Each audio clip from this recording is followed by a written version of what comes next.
Cet hélicoptère, un patient atteint du Covid-19 dans un état grave.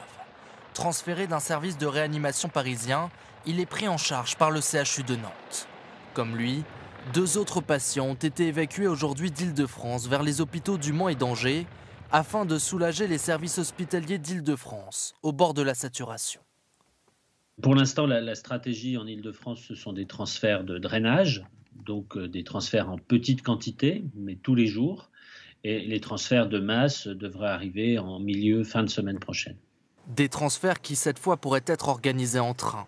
Mais pour ce médecin urgentiste, ces évacuations ne sont pas la solution. C'est complètement inadapté, on prend des risques, les patients sont avec beaucoup de matériel, des tuyaux dans tous les sens, et on prend des risques qui sont... le rapport bénéfice-risque de ces transferts, aujourd'hui, n'est pas au rendez-vous. Il vaudrait mieux rouvrir des lits. 1082 malades étaient hospitalisés hier en réanimation dans la région. Les hôpitaux sont à bout de souffle, comme ici dans cet hôpital privé d'Aulnay-sous-Bois, où le Premier ministre s'est rendu cet après-midi. On a une nette augmentation des passages Covid. Ça s'était calmé depuis 3 semaines. On a vraiment une nette augmentation avec des patients qui, effectivement, s'aggravent. On a le sentiment que ça s'aggrave plus vite.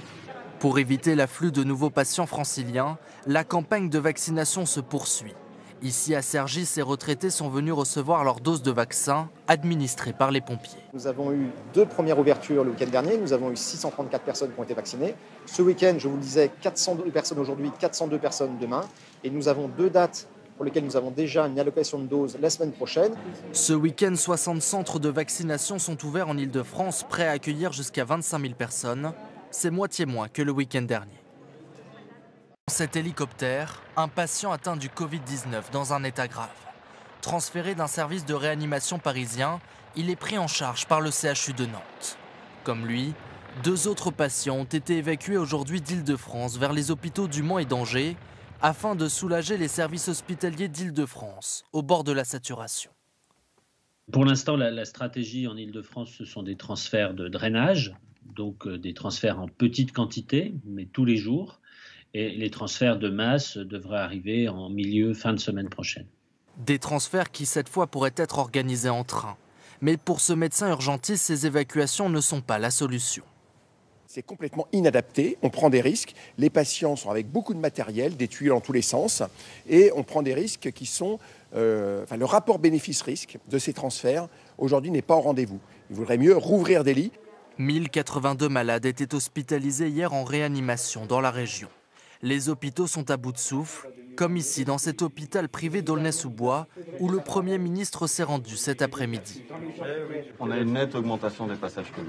Ça s'était calmé depuis 3 semaines. On a vraiment une nette augmentation avec des patients qui, effectivement, s'aggravent. On a le sentiment que ça s'aggrave plus vite. Pour éviter l'afflux de nouveaux patients franciliens, la campagne de vaccination se poursuit. Ici à Cergy, ces retraités sont venus recevoir leur dose de vaccin administrée par les pompiers. Nous avons eu 2 premières ouvertures le week-end dernier. Nous avons eu 634 personnes qui ont été vaccinées. Ce week-end, je vous le disais, 402 personnes aujourd'hui, 402 personnes demain. Et nous avons 2 dates pour lesquelles nous avons déjà une allocation de doses la semaine prochaine. Ce week-end, 60 centres de vaccination sont ouverts en Île-de-France, prêts à accueillir jusqu'à 25 000 personnes. C'est moitié moins que le week-end dernier. Cet hélicoptère, un patient atteint du Covid-19 dans un état grave. Transféré d'un service de réanimation parisien, il est pris en charge par le CHU de Nantes. Comme lui, 2 autres patients ont été évacués aujourd'hui d'Île-de-France vers les hôpitaux du Mans et d'Angers afin de soulager les services hospitaliers d'Île-de-France au bord de la saturation. Pour l'instant, la stratégie en Île-de-France, ce sont des transferts de drainage, donc des transferts en petite quantité, mais tous les jours.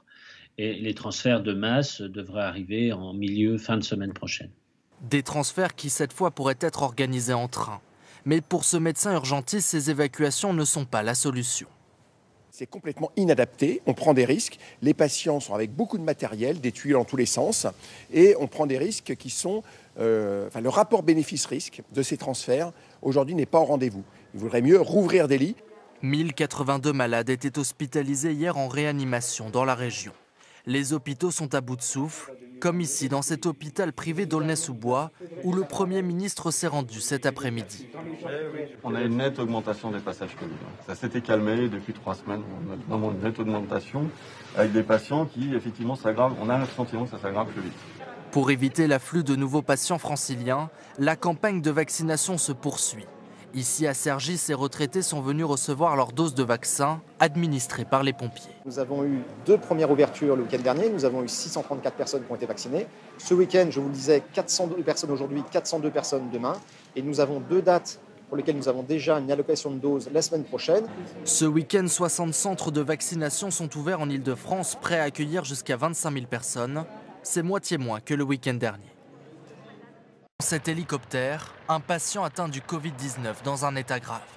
Transféré d'un service de réanimation parisien, il est pris en charge par le CHU de Nantes. Comme lui, 2 autres patients ont été évacués aujourd'hui d'Île-de-France vers les hôpitaux du Mans et d'Angers afin de soulager les services hospitaliers d'Île-de-France au bord de la saturation. Pour l'instant, la stratégie en Île-de-France, ce sont des transferts de drainage, donc des transferts en petite quantité, mais tous les jours. Et les transferts de masse devraient arriver en fin de semaine prochaine. Des transferts qui, cette fois, pourraient être organisés en train. Mais pour ce médecin urgentiste, ces évacuations ne sont pas la solution. C'est complètement inadapté, on prend des risques. Les patients sont avec beaucoup de matériel, des tuyaux dans tous les sens. Et on prend des risques qui sont... le rapport bénéfice-risque de ces transferts, aujourd'hui, n'est pas au rendez-vous. Il vaudrait mieux rouvrir des lits. 1082 malades étaient hospitalisés hier en réanimation dans la région. Les hôpitaux sont à bout de souffle, comme ici dans cet hôpital privé d'Aulnay-sous-Bois, où le Premier ministre s'est rendu cet après-midi. On a une nette augmentation des passages Covid. Ça s'était calmé depuis 3 semaines. On a vraiment une nette augmentation avec des patients qui, effectivement, s'aggravent. On a le sentiment que ça s'aggrave plus vite. Pour éviter l'afflux de nouveaux patients franciliens, la campagne de vaccination se poursuit. Ici à Cergy, ces retraités sont venus recevoir leur dose de vaccin administrée par les pompiers. Nous avons eu 2 premières ouvertures le week-end dernier. Nous avons eu 634 personnes qui ont été vaccinées. Ce week-end, je vous le disais, 402 personnes aujourd'hui, 402 personnes demain. Et nous avons 2 dates pour lesquelles nous avons déjà une allocation de doses la semaine prochaine.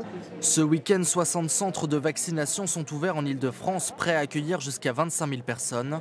C'est moitié moins que le week-end dernier. Dans cet hélicoptère, un patient atteint du Covid-19 dans un état grave. Transféré d'un service de réanimation parisien, il est pris en charge par le CHU de Nantes.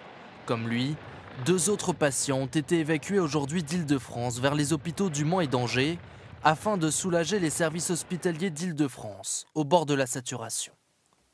Pour l'instant, la stratégie en Île-de-France, ce sont des transferts de drainage, donc des transferts en petite quantité, mais tous les jours. Et les transferts de masse devraient arriver en fin de semaine prochaine. Des transferts qui, cette fois, pourraient être organisés en train. Mais pour ce médecin urgentiste, ces évacuations ne sont pas la solution. C'est complètement inadapté, on prend des risques. Les patients sont avec beaucoup de matériel, des tuyaux dans tous les sens. Et on prend des risques qui sont... le rapport bénéfice-risque de ces transferts, aujourd'hui, n'est pas au rendez-vous. Il vaudrait mieux rouvrir des lits. 1082 malades étaient hospitalisés hier en réanimation dans la région. Les hôpitaux sont à bout de souffle, comme ici dans cet hôpital privé d'Aulnay-sous-Bois, où le Premier ministre s'est rendu cet après-midi. On a une nette augmentation des passages Covid. Ça s'était calmé depuis 3 semaines. On a vraiment une nette augmentation avec des patients qui, effectivement, s'aggravent. On a le sentiment que ça s'aggrave plus vite. Pour éviter l'afflux de nouveaux patients franciliens, la campagne de vaccination se poursuit. Ici à Cergy, ces retraités sont venus recevoir leur dose de vaccin administrée par les pompiers. Nous avons eu 2 premières ouvertures le week-end dernier. Nous avons eu 634 personnes qui ont été vaccinées. Ce week-end, je vous le disais, 402 personnes aujourd'hui, 402 personnes demain. Et nous avons 2 dates pour lesquelles nous avons déjà une allocation de doses la semaine prochaine. Ce week-end, 60 centres de vaccination sont ouverts en Ile-de-France, prêts à accueillir jusqu'à 25 000 personnes. C'est moitié moins que le week-end dernier.